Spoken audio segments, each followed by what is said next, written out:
first book I'm reading from my November TBR is Intermezzo by Sally Rooney. And okay, is it Intermezzo or Intermezzo? Because I feel like I've been interchangeably saying both and then hearing both. So I don't know which one's right, but Sally Rooney's new book is what I'm starting with for November. This has been my most anticipated read of the year since finding out she was writing a new book. I think the announcement came in the summertime, but if you've been here or if you haven't, I'm here to tell you that I'm Sally Rooney's #1 fan. I'm just obsessed with her. I love her writing style so much. To me, I just connect to it and relate to it. And it's definitely the type of writing where you're either gonna absolutely love it or absolutely hate it. She doesn't use quotation marks around her dialogue, which I know is the big complaint a lot of people have about her books, but to me, it takes some getting used to, and then I find that I love it the more I get into the story because it makes me feel even more immersed in the pages. I feel like I'm truly walking in these characters' shoes and like I'm an actual brain cell inside these characters' heads. So I personally love it, but I can see where it wouldn't work for a lot of people. And I just connect so deeply to it. To me, it feels like she took a deep dive into my brain, plucked thoughts from my subconscious and somehow put it into words, put it on paper, and wrote a whole book out of it. So I just really connect and relate to her books and to her characters. Going into this one, I didn't know a whole lot. Really, all I need to know is that if Sally Rooney wrote it, I will read it. I would read her grocery list. But I did know that we're following two brothers. They are grieving the loss of their father, and I knew that somehow it involved chess. And after making a dent in the book, all of those things are very much accurate. This book flips back and forth between the two brothers' perspectives like every other chapter. We're following the older brother Peter and the younger brother Ivan. There is a 10-year age difference between them, and the writing style between both of their chapters is extremely different depending on which brother we're following. When we're in Peter's chapters, his thoughts are very much like incomplete sentences, stream of consciousness. It can be a bit confusing because he'll be doing something and thinking about the present moment, and then it'll randomly switch and he'll be thinking about something else, and I'm like, wait, is this a flashback? Is he just thinking about another moment? What's happening? So the first chapter starts out with Peter's perspective, and it really confused me a lot, and it was a little rough getting into it. I had to go back and reread it because it took some getting used to the way the writing style is in his chapters. I just wasn't really connecting. And then Peter's younger brother Ivan is very much the opposite of Peter in terms of his thought patterns. He is an overthinker. He's very careful with his words and his actions, and he's very aware of everything going on around him and how he might be perceived by others. And if you're an overthinker, I feel like you will relate to Ivan so much because I'm relating to him so much for that reason.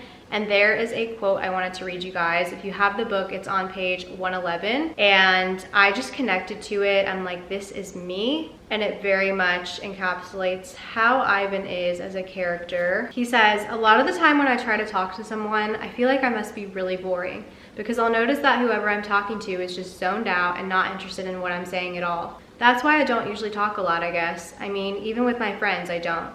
Something might come into my head to say, but then I'll just imagine how boring it would be from the perspective of everyone else. I just related to that so much because I feel like I've been deemed the quiet girl in a lot of situations because I'm just overthinking what to say and how what I say might be perceived by others. So sometimes I feel like it's just best to not say anything at all. And I'm very much in my own head, and that is exactly how Ivan is. So I love and relate to his character a lot. Both brothers also have some complicated relationships with women in their lives. Peter has two women that we're kind of learning about, and there's definitely a lot of question marks surrounding his relationship with one of the women, so I'm very confused. I don't really completely understand the dynamic there, but I'm sure we're gonna learn more as I read more. And then when it comes to Ivan's chapters, he has another complicated relationship with a woman named Margaret, and I really like Ivan's chapters because we actually get Margaret's perspective, little snippets of it, so I really enjoy seeing Ivan from her perspective as well. Really, my only critique so far is that I'm not connecting to Peter as a character as much and his chapters, and it is a little bit slow going and a little bit slow paced. I'm not like dying to pick it up every time I put it down just because it is moving at a little bit of a slower pace than I necessarily want. But whenever I'm in Ivan's chapters, I'm loving those. I feel like if the whole book was about Ivan, I would be enjoying this even more than I already am. But so far, I really am having a good time with it.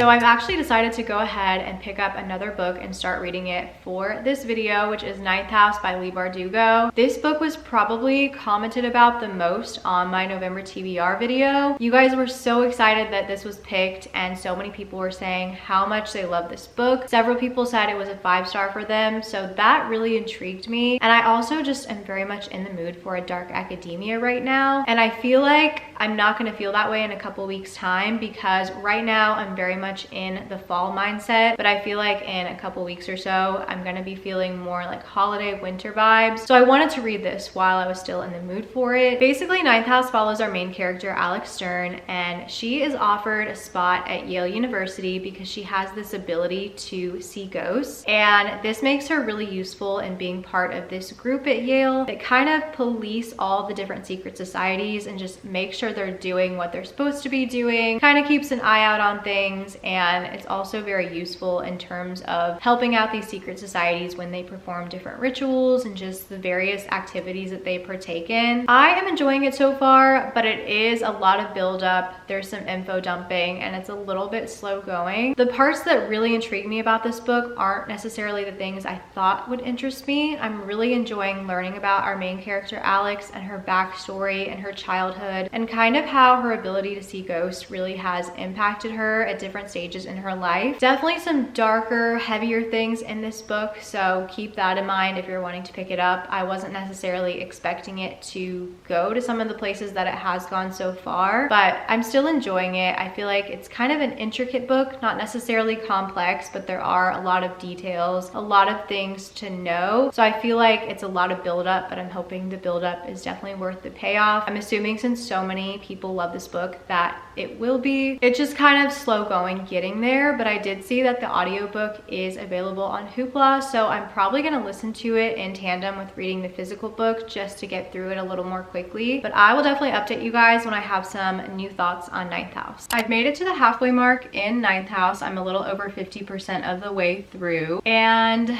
I still don't really know how to feel about this book. I have pretty mixed opinions so far. To me, it feels like there's a lot happening, but also not a lot happening at the same time. There are little moments where it'll pick up the pace and it really keeps my interest and I'm enjoying it. But those moments to me are just very few and far between, and the majority of the book is very slow and it's a lot of details and it's really dragging for me. And to me, the details don't feel relevant, so I think that's what's frustrating me, is it's not keeping my interest or attention, because at the start of certain chapters there will be a little anecdote or a flashback or a backstory, and it pertains to whatever character or subject matter that we're going to follow in the upcoming chapter. And then I find that once we get into like the meat of the chapter, the little anecdote that we got at the beginning doesn't really have much relevance to what's really going on. It feels like it's just there to give us a little bit of context, give us a little bit of backstory, and it adds some layers and depth to whatever's going on, but for the most part it feels very irrelevant and very detail heavy, and I just wish some of that could have been cut out, because I think the story would keep my attention a lot more if it were more fast-paced. I'm trying to hold out though, because I know most people say the last like 20-30% are the best and the ending is so good and it's where things really pick up and get crazy. So I'm really just trying to power through and make it to the end. I'm hoping that all of this buildup is going to be worth the payoff.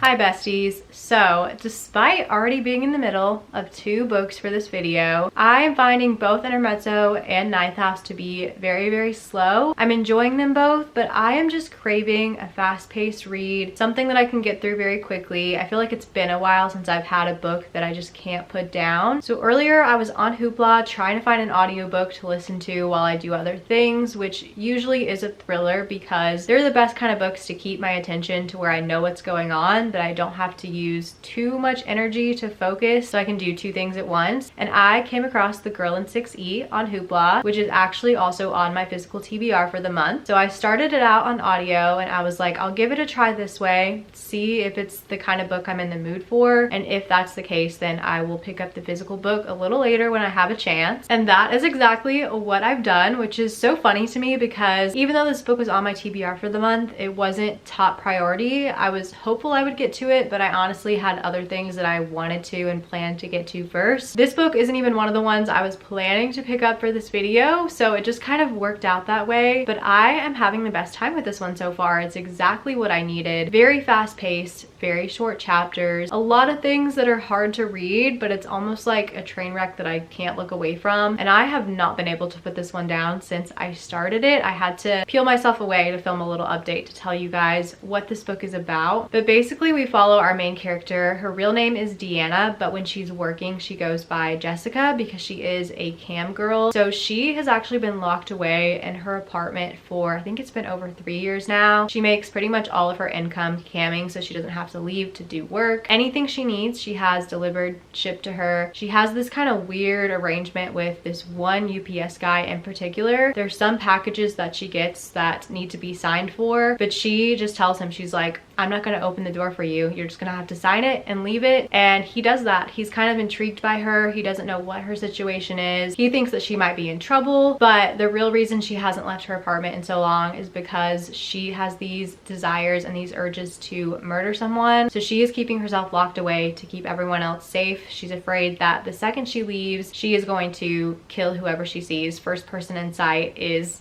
a goner. So she keeps herself locked away to protect others. We get both of their perspectives, and then there's a few other perspectives we're getting as well in this book. We're getting the perspective of a little girl named Annie and kind of her family. It is her birthday party coming up, and that's really all we know about her. And then there's another perspective we get that we don't know this character's name, but the things that we're getting from this person's chapters are very bad things, and they don't seem like they're gonna be a good guy. So I kind of have predictions of how all these POVs are going to tie into one another. I'm hoping I'm wrong because it's going to be absolutely horrible to read about if I'm correct, but I think I might have an inkling of where things are going. I will say going in, I did know the premise of this book. I knew that our main character was a cam girl, but I was not expecting it to be as sexually explicit as it is. It does go into quite a bit of detail on our main character's job and her interactions with her clients, so it is very, very sexual at parts. And there are a few things that are a little uncomfy for me, a few things that are supposed to be uncomfy, and I don't mean that in a judgy way at all, but it's kind of hard to read at times, and there are definitely moments that I wasn't expecting. I wasn't expecting it to be as sexually explicit as it is. So just a heads up if you're wanting to pick this one up, just to know what you're getting yourself into. Despite that, I am really enjoying my time. It's very fascinating. I don't think this is going to be like a new favorite book ever or a 5-star read, but having a great time with it so far. I will definitely keep you guys posted along the way on how I'm feeling about The Girl in 6E. I am flying through The Girl in 6E as I expected that I would. I'm almost to page 200 now, and I'm still really, really enjoying my time. Definitely some of the predictions I had earlier seem to be heading in the direction that I thought. I'm still kind of unsure on how some pieces of the puzzle are connected, but I have a feeling I still kind of know where things are headed. So a lot of dark topics touched on in here, definitely some heavy, sensitive subject matter. So make sure if you need to look up trigger warnings, you do that, because definitely a lot of uncomfy subjects in this book. But despite that, I'm really, really fascinated by it. I'm really enjoying the story. Our main character is so interesting, and there's kind of a few mystery aspects that we're trying to find out, so it's just making me read it so quickly. The writing style is very fast-paced and short chapters, so I'm just binging this one. I will say the only thing about this book that I haven't liked so far is there was one scene that kind of just happened that felt so unrealistic, and I know it's a book, but it just felt overly fictional to the point of just being ridiculous. And I'm like, how did we go from point A to like point D? There should have been some in between there. It just, I feel like there should have been a little more build up from the initial point to where we are now. But that being said, Still having a fun time with this one. Try not to take it too seriously, but it is a very, very gripping story, and I'm having trouble putting it down, which is what I wanted. I'm kind of listening to the audiobook as I'm reading along at the same time, and I love the narrator. Her voice fits perfectly with how I imagine our main character would sound. So it's really hitting for me. Having a great time, enjoying it a lot. I feel like if I don't binge it to the end tonight, then I will probably finish it up first thing tomorrow and then give you guys my final thoughts. I finished The Girl in 6E a little earlier, and you guys, I love this so much. The ending was so well done. I loved the direction that the story took. I thought it had a really uplifting message, and I thought everything just wrapped up really, really well. And the ending had me like tearing up. I just was really touched by it, and it kind of made all the hard parts of the book worth it, because they are very real things that happen, unfortunately. And although they were hard to read about, I don't know, the ending just was very nicely done and made me feel better about the situation. So had a really good time with this one overall. Just thoroughly enjoyed it. This is the first time in a long time where I'm actively thinking while I'm reading about how much I am enjoying my time and loving the book, and I needed that. I haven't felt that way about a book in a long time. This one really gripped me and I couldn't put it down. I finished this one in like just over 24 hours, so thoroughly enjoyed my time. Honestly, if I didn't have the critiques of it that I did, or the issues with it that I did, this could be a 5-star read for me. But there were just some aspects of the story that I just couldn't wrap my head around. I'm like, wait, how did we get from here to here? Makes no sense. And I couldn't really suspend my disbelief. And I know it's a book and it's fictional, but it just didn't make a whole lot of sense the way we would jump from like here to here. I'm just like, huh? It's a 4-star read. I hesitate to recommend it just because of the subject matter. Not only the trigger warnings, definitely look those up if you're thinking about picking this one up, but just how sexually explicit it could be, which I personally feel like I can normally handle that kind of stuff, but I don't know. There were just things in here that I wasn't expecting it to go into as much detail as it did. So definitely look into that before going into this one, but it was really fast-paced, very intriguing, and just something about it. I couldn't put it down. I needed to know what was gonna happen. It reminded me of a mix between the Mindfuck series and Local Women Missing. It very much had elements of both of those books I was reminded of in here. So a very good time. This is what I needed. I just needed a book that I didn't want to put down and finish super quickly, and this gave me that. So thoroughly enjoyed it. This is the start to a series actually. There are 2 more books following our main character, which I don't know how the story could go after this. I could see there being like a little bit of an extended epilogue and kind of seeing where our 2 main characters end up going, but I don't know. I don't really foresee a whole lot of aftermath. So if you've read them and enjoyed them or didn't enjoy them, let me know if you think I should continue on. I'm not in a huge rush to keep going, but I had a good time with this one and would be intrigued to see where the story goes from here, because I'm really interested in our main character.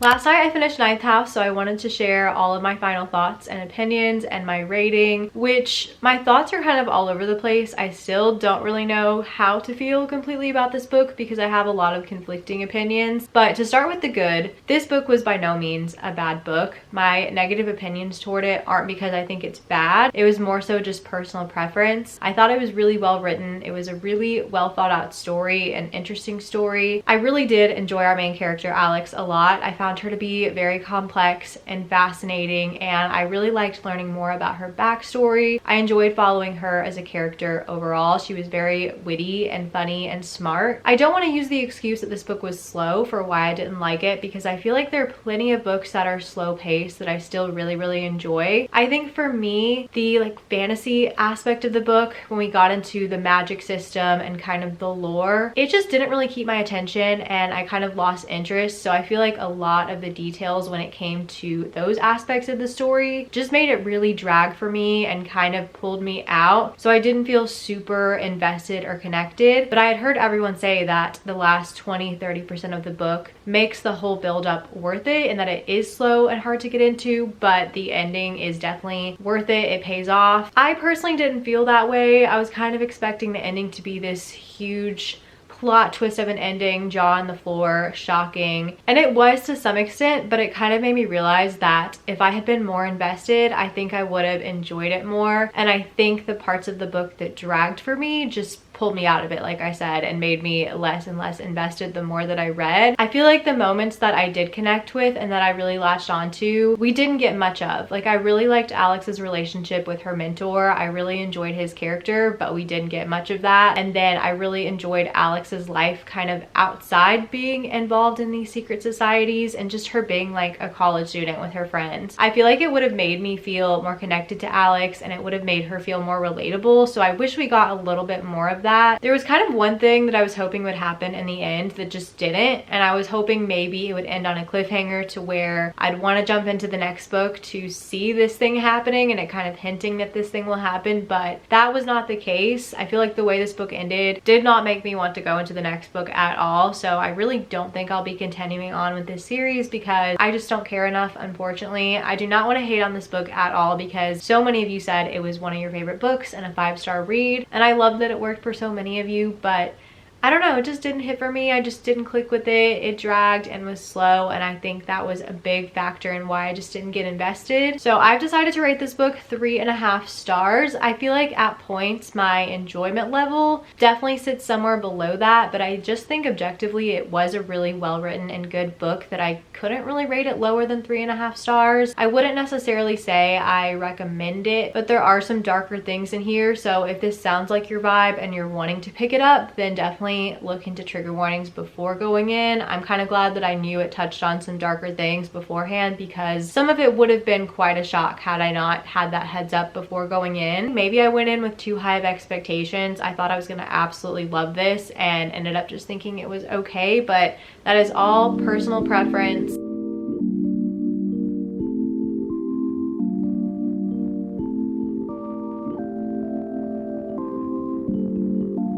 I finally jumped back into Intermezzo and read a good bit more in this book. I will say at the start, it just wasn't really what I was feeling at the moment. It was a little bit slower paced than I was in the mood for. And since this was such an anticipated release for me, I really wanted to give it the full potential of me enjoying it and read it when I was in the mood for it. I was a bit worried since I put a pause on it. It felt like the more time that passed, the harder it was to pick this one back up. And I was worried that I was just gonna not like it even more than I was before. But I'm happy to report that kind of the opposite happened. I'm definitely feeling it a lot more now than I was in the beginning. I feel like it was kind of perfect timing because at the start of this book, it takes place in October and it's talking about the fall time. And then right when I picked it back up again, the book is switching seasons and it's transitioning into November, and kind of talking about how it's starting to feel like winter time and gearing into Christmas season, which is what's going on right now. So it's just like perfect timing. I feel like that little connection made me enjoy it even that much more. I'm also finding that I'm connecting with Peter's character a lot more than I was at the start. We're definitely getting a deeper dive into how he thinks about certain things, and one of the things discussed really well in his chapters is what it's like to have a strained relationship with a family member and kind of the ins and outs of what that relationship and dynamic can be like. And I just found it to be so relatable. It was very personal to me, so it really resonated with me and it made me appreciate and connect to Peter's character a lot. I feel like it just took some time to kind of chip away at what's on the surface to really get into understanding how his mind works and what he thinks of certain things. I also feel like Ivan's character has already had so much growth. He seems a lot more confident and sure of himself now than he was in the beginning, and I definitely think Margaret's presence in his life has a lot to do with that. And I was actually going on Goodreads and just reading some reviews to see what people thought of this book so far, which I try not to do, but I was just so curious. And one review that I saw was actually talking about Margaret's POV and how they felt like it was so pointless in this book, and I couldn't disagree more. I feel like since Ivan is a character who questions himself a lot and is very aware of how he's perceived by others, Margaret kind of gives us that other perception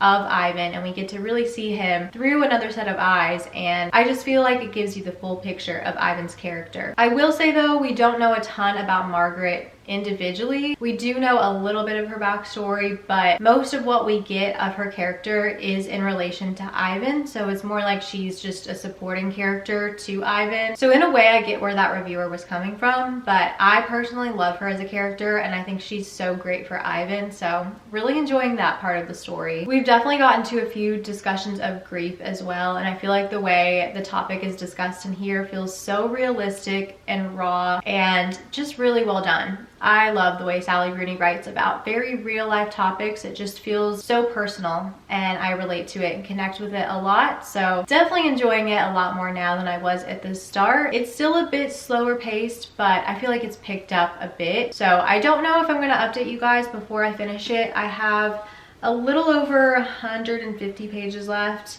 So if I don't talk to you guys again, I will see you when I finish the book.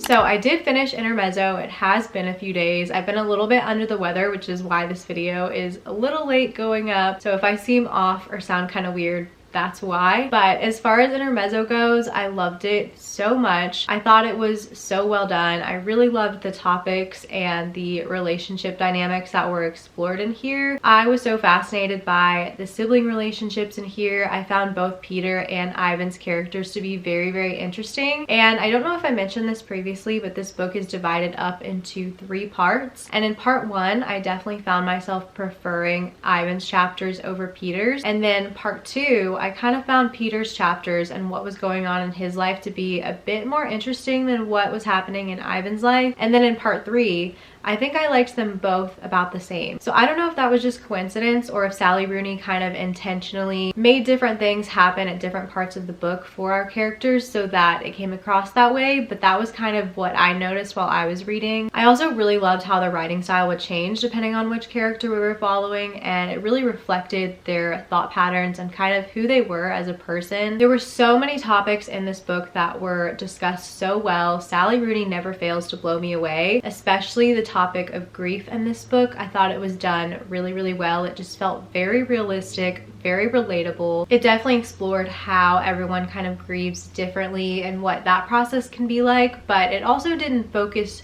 too much on that to where it felt like a super sad, melancholy kind of book. It had a lot of other facets of the characters' lives in here, so I did just really enjoy this a lot. I will say this is Sally Rooney's longest book so far that she's written, and it did kind of show for me. I felt like it was a bit slow and dragged in places. I was never necessarily bored, but Sally Rooney's books already are very slice of life, character driven, mundane. I don't know, there were times where I was just like ready for something more to happen to pick up the pace a little bit. I feel like that's kind of a theme lately in a lot of books that I've read, so it was a bit slow for me in parts. I also feel like I didn't connect with these characters the way I have characters in her previous books, and I didn't get quite as immersed in this story as I feel I normally do with her books. Usually when I'm reading a Sally Rooney book, it feels like when I close the book and I'm doing things in my regular life, I feel like I'm still in the pages of her book because I just can't get what's going on in the characters' lives off my mind. Although I think this one will stick with me, I didn't quite get that feeling. There were a few moments throughout where I was like, okay, this has 5-star potential, but I think for me right now it is a 4.25 just because I did have certain critiques of it and it wasn't my very favorite from her, even though I thought it was so well done. There were just little things that slowed the story down and kept me from fully connecting, but overall I did love it. And I will say the takeaway message that the book kind of leaves you with, I really, really enjoyed. Again, just very realistic. And for a little recap on all the books we read, the last book I started for this video, but the first book that I finished is The Girl in 6E by A.R. Torre. I gave this one a solid 4 stars. It was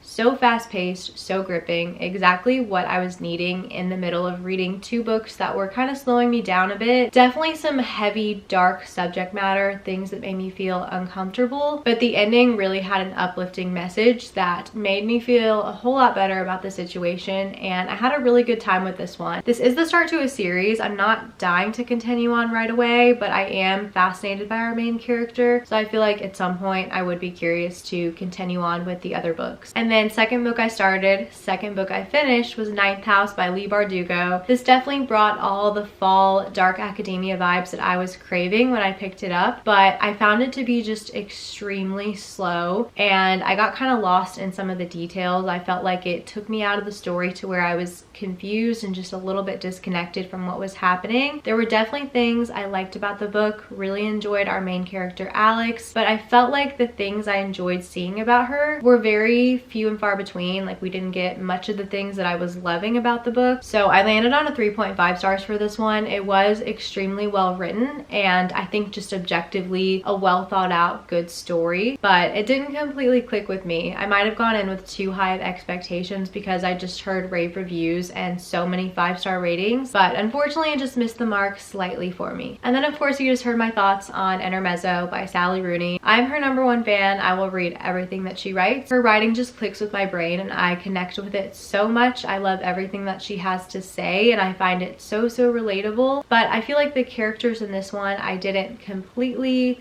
put myself in their shoes and weren't the most relatable from her, and the storyline wasn't my very favorite. I probably feel the same about this book as I do Conversations with Friends. I think I have Normal People on such a pedestal that it's gonna be hard for her to top any other book just for me personally, but again, I will read everything that she writes. I just didn't connect with this one as much as her other ones. So that is going to conclude this reading vlog. I had so much fun. I'm so glad that I knocked some books off my physical TBR for the month of November. Let me know if you guys enjoyed the video, if you've read these books, what your thoughts are on them, how your reading month of November is going. Whatever you want to comment, let's chat about books down below. If you liked the video, be sure to give me a thumbs up and be sure to subscribe to my channel by hitting the red button if you are not already. And I will see you guys so very soon for some Christmas content in the near future. Bye guys.